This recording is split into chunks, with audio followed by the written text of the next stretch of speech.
Good day, I'm Theodore Henry, and this is your JIS News for Tuesday, August 19, 2025.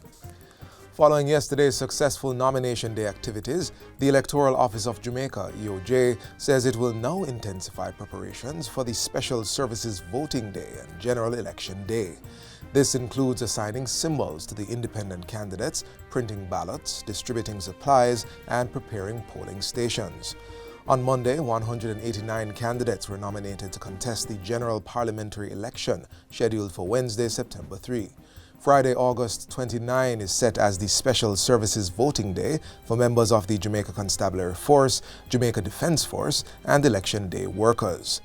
The Jamaica Labour Party JLP and People's National Party PNP have each entered a full slate of candidates to contest the elections in the 63 constituencies. The Jamaica Progressive Party JPP fielded candidates in 47 constituencies, while 7 candidates were nominated for the United Independence Congress UIC. The remaining 9 candidates will contest the election independently in the constituencies of St. Thomas Eastern, St. James West Central, Hanover Western, Westmoreland Western, Westmoreland Central, Westmoreland Eastern, St. Catherine Northeastern, St. Andrew East Central, and St. Andrew Southwestern. Of the 189 candidates, there are 136 men and 53 women. Meanwhile, 6 candidates were nominated for the local government by-elections in Denham Town, Chancery Hall, and Olympic Gardens, all representing the JLP and the PNP. An equal number of men and women were nominated for the by-elections, which are also scheduled for September 3. Thousands of people living between Walkerswood and Dunsville in St. Anne are now much closer to seeing improved water supply in their communities. This after ground was broken last week for the Walkerswood to Breadnut Hill pipeline and well expansion project. Minister with responsibility for water, Matthew Samuda, says it's designed to address the serious water problem facing persons from Walkerswood all the way to Dunsville. Now the first question was, do we have enough water? And the first answer is yes. The Water Resources Authority has already cleared us to extract significantly more water from the existing well. He says procurement has started on the acquisition of a pump to satisfy the new distribution network. This pump is to be installed before the completion of the new pipes so that everything comes together at the same time around next March. So we will have upgraded the well, upgraded the piping network from here all the way to Dunsville, and that will give significant relief to citizens right along that corridor. There is an additional interconnection that will be done, which will connect the system to the White River network, meaning that when one source is low, you'll be able to pump from the others to give support right across the entire corridor. Mr. Samuda adds that the ministry is in the design phase for installing 2 or 3 major storage tanks to be filled by the system at points of elevation. The work will be carried out by the NWC's internal engineering team at a cost of $125 million. Meanwhile, approximately 250 residents of Davis Town will soon have access to potable water through infrastructure works being undertaken by the Rural Water Supply Limited. Minister Matthew Samuda launched the project last week and promised that work would start in a few weeks to address residents' long-standing water woes. This community has waited far too long to get reliable potable water. Yes. So this project's scope is very simple. A 10,000 gallon tank and 1.5 kilometers of pipeline. This project will ensure that we're able to pump water to the highest point of the community during low peak hours, meaning when it is cheaper to pump, and allow us to gravity feed water to the over 250 residents who have suffered without the commodity. The land where the 10,000 gallon tank will be built has been cleared, and the pipework has already been procured. The work is indeed a 6-month project, so it may come a little after Christmas, but the citizens will indeed be able to see the work underway over the next 6 months. The minister also toured ongoing works on the Lime Bottom water project. This community has done without stable water supply for 30 years. It has very intermittent, spotty, irregular supply. And that has made it difficult for the quality of life to improve and made it difficult for the improvement of the value of real estate in the area.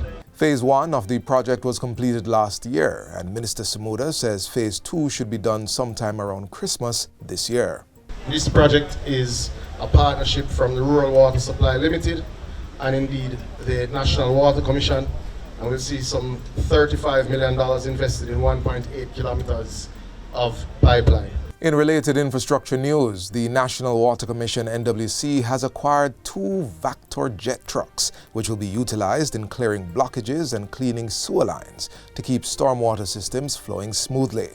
The state-of-the-art units, which are designed for maximum efficiency, were procured at a cost of $255 million. They are expected to make routine maintenance faster, safer, and more thorough, thereby preventing costly backups and ensuring the reliability of critical infrastructure. Acting Vice President of Operations at the NWC, Herman Fagan, says the additional units will reduce downtime in operations and ensure continuous service to customers. It enables us to be more responsive to the needs of our customers and when reports are made.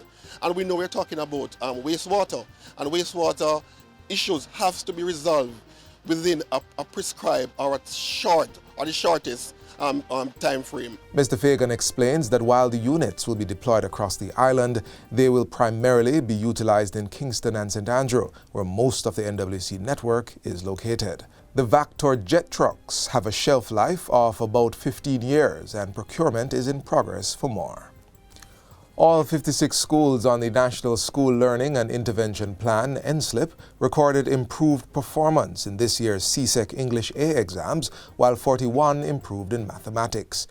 During a press conference on Friday, Education Minister Dr. Dana Morris-Dixon outlined the impressive improvements at some of the institutions.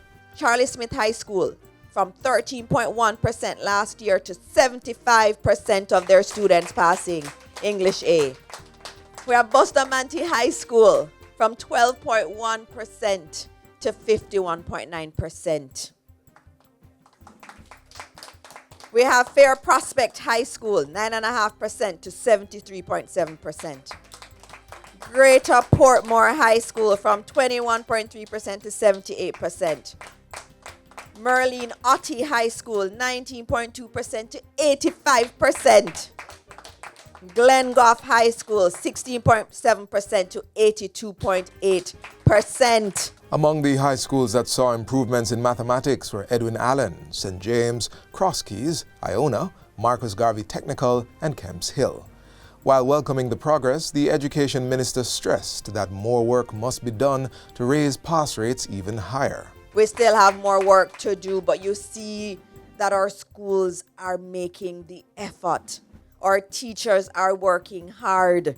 Our principals are working hard. They're working with us. We can't at the ministry just say, oh, we're going to do these interventions and they just happen. The school has to be receptive. The school has to do a lot of work to create the environment for the interventions to work. And they did. The National School Learning and Intervention Plan provides support to students and institutions through a range of modalities. These include extra lessons, psychosocial and parental engagement, strict attendance monitoring, digital learning resources, and customized learning plans informed by assessment data. And finally, Jamaica's youth swimming team placed second at the 2025 Goodwill Swimming Championships in Barbados. The team finished with 1,230 points over the 3 days of competition, just behind the Bahamas and ahead of Trinidad and Tobago. The championships took place from August 15 to 17 at the Barbados Aquatic Center.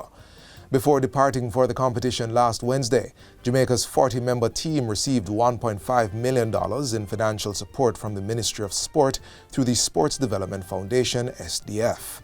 Portfolio Minister Olivia Grange described the fundings as an investment in Jamaica's future athletes. We have to make sure that we nurture our sportsmen and sportswomen from an early age so they can become outstanding performers, continue the reputation that Jamaica has of being represented well by our sportsmen and sportswomen. And that's it for JIS News Today. I'm Theodore Henry. Thanks for watching.